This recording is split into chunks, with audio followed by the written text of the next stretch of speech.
የኔ ጉዳይ የኔ ኑሮ ካሁን በኋላ። መፈቀር የምትለፉ ሰዎች አንድ ጥያቄ ልጠይቃችሁ። ማን ያስተማራችሁ? ሰበር አሁን የገባም ታዋቂው ባለሀብት ወርቁ አይተነው በኖርዌይ በቲክቶከሯ ሄለን ደሳለኝ ላይ ክስ መሰረቱም። ሄለን ወርቁ አይተነው የመሰለ ጀግና ተናግራ እንደ ቲክቶከር እርምጥምጥ መስሏት እንኳን የኛንም ክብር አስጠበቅ።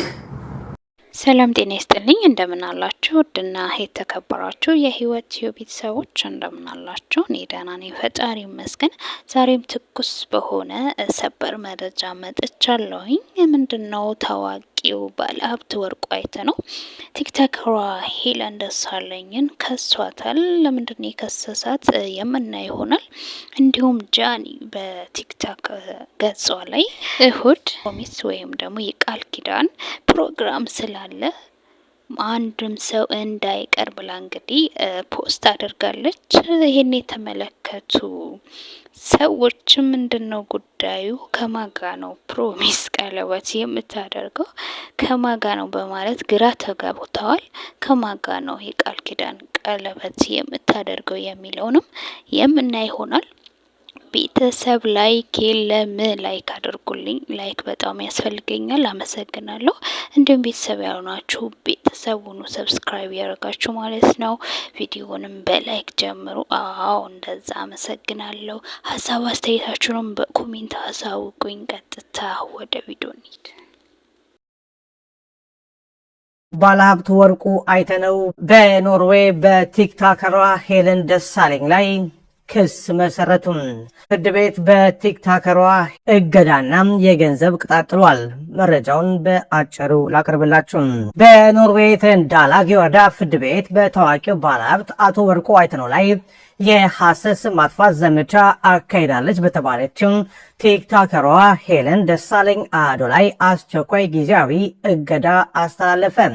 እጃችን የሚገኘው የፍርድ ቤቱ ውሳኔ እንደሚያሳየው ተከሳሿን በቲክቶክ ላይ አቶ ወርቁ አይተነውን በክሱ ላይ በስም የጠቀሰ ቫይረስ አለበት በማለት በሐሰት መወንጀሏ ተገልጿል። በተጨማሪም በሴቶች ላይ የወሲብ ጥቃትና ከባድ አካላዊ በደሎችን ፈጽሟል የሚሉ ቪዲዮዎችን አሰራጭታለች።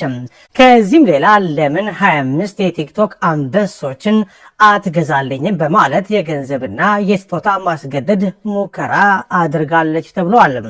በሰነዱ ላይ እንደተጠቀሰው ባለሀብቱ የዱባይ መኖሪያ ፍቃድ ያላቸው ሲሆን ይህ የመኖሪያ ፍቃድ ከቫይረሱ ነፃ መሆናቸውን በሚያረጋግጥ ህጋዊ የጤና ምርመራ ላይ የተመሰረተ ነው። ተከሳሿ ይሄንን ሀቅ መካዷም ጉዳዩ በከፍተኛ ወንጀል እንዲታይ ካደረጉት ምክንያቶች አንዱ መሆኑ በክሱ ላይ ተጠቅሷል። የወንጀል ድርጊቱ ከባድ በመሆኑ የተነሳ የኖርዌይ ፍርድ ቤቱ ጊዜ አላባከነም። በመሆኑም ተከሳሿ በሌለችበት አስቸኳይ ውሳኔ አሳልፏል። ፍርድ ቤቱም ካስተላለፋቸው ትዕዛዞች መካከል የሚከተሉት ይገኙበታል። አቶ ወርቁ አይተነውን የሚመለከቱ የሐሰት የጤናና የጥቃት ክስ ቪዲዮዎች በእሷ ቁጥጥር ስር ባሉ የቲክቶክና ሌሎች ዲጂታል መድረኮች ላይ በአስቸኳይ እንድታጠፋ ታዟል። ጉዳዩ የመጨረሻ ፍርድ ቤት እስኪያገኝ ድረስ ስለ አቶ ወርቁ አይተነው በቲክቶክ በቀጥታ ስርጭት ወይንም በአስተያየት መስጫዎች ላይ ድጋሚ እንዳትናገር፣ እንዳታጋራ ወይም አስተያየት እንዳትሰጥ እገዳ ተጥሎባታል። ያጠፋችውን የቪዲዮ ማስረጃ መልእክቶች፣ የአካውንት መረጃዎችና የገቢ ማስገኛ ማለትም ሞኔታይዜሽን መረጃዎችን እንዳትደብቅ ወይም እንዳትለውጥም በውሳኔው ላይ ጥብቅ ትዕዛዝ ሰጥቶበታል።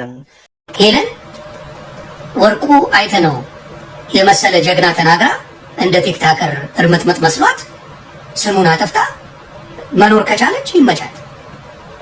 ድምጥማጥሽን ወርቁ አይተነው ያጠፋል።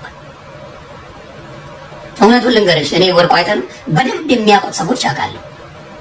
የጀግና ዘር ስለ ብር ደንታ የሌለው እግዚአብሔር ምስክር፣ ስለ ብር ተጨንቆ የማያውቅ ሰው፣ በክብሩ ግን የማይጠፋ ይቺን የጥፍሩ ቆሻሻ ያህል የማይቆጥር ሰው ግን ጀግና ሆኖ እንደ ስሙ የተወለደ ምርጥ ኢትዮጵያዊ ወርቁ አይተነው ይባላል።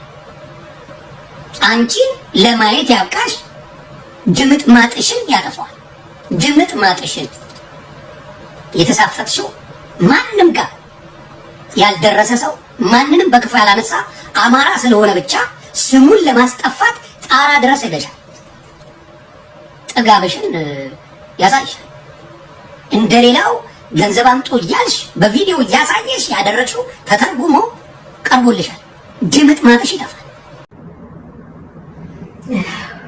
ተመስገን ተመስገን የኔ ፍቅር። እንኳን የሱ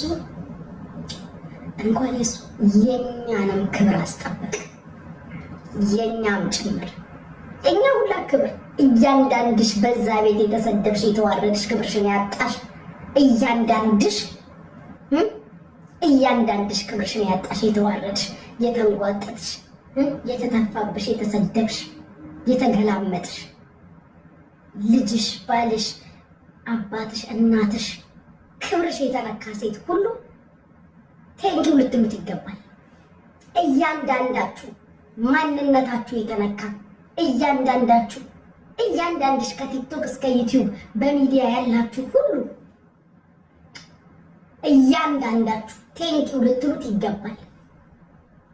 ጀግና ማለት ሱሪ የታጠቀ ቀበቶ ያሰረ ማለት እንደዚህ ነው። እያንዳንዳችሁ ቴንኪው ልትሉት ይገባል። ወርቁ አይተነው ሄለን ላይ የወሰደው እርምጃ እንግዲህ አብዛኞች ደስታቸውን እየገለጹ ይገኛሉ። ሄለን ከዚህ በፊትም ኢሱ ላይ የዘቢባ ግርማ ባለቤት በጣም ሚዲያ ላይ መነጋገሪያ ሆኖ ነበረ። ባሌ ነበረ እንዲወጡ እንዲገብቶ በጣም ብዙ ነገር ስታወራ ነበረ። ያም ዝም ተብሎ ነው የታለፈው እና ሁሉም ሰው እንደዚሁ ዝም ይለኛል ብላ ታዋቂውን ባለ ሀብት በዚህ መልኩ በሰማችሁት መልኩ ማይሆን ነገር ተናግራ እንግዲህ ሳምንት ባልሞላ ውስጥ ክስ መስርቶ በአስቸኳይ እርምጃ እንዲወሰድባት ተደርጓል። ከዚህ ምንድን ነው የተማራችሁት ፋሚሊ?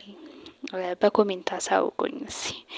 አንዳንዴ የምናደርጋቸው ድርጊቶችን ማወቅ ይኖርብናል። ለገንዘብ ብለን የሰውን ስም ማጥፋት ያለ ምንም ማስረጃ ያለ ምንም ነገር የሰውን ስም ዝም ብሎ ሚዲያ ላይ እያነሱ ለቪው ተብሎ ለገንዘብ ገቢ ተብሎ የምናደርጋቸው ድርጊቶች በኋላ ላይ ትልቅ ዋጋ ሊያስከፍሉን ስለሚችሉ ከእንደዚህ አይነት ድርጊቶች ልንቆጠብ ይገባል ባይ ነኝ። እንግዲህ ይህን ይመስላል የዛሬ ቪዲዮ ፋሚሊ። ከተመቻችሁ ላይክ አድርጉ፣ ሀሳብ አስተያየታችሁንም በኮሜንት አሳውቁን። በሚቀጥለው ቪዲዮ እስከምንገናኝ ሰላማችሁ ይብዛልኝ። ባባይ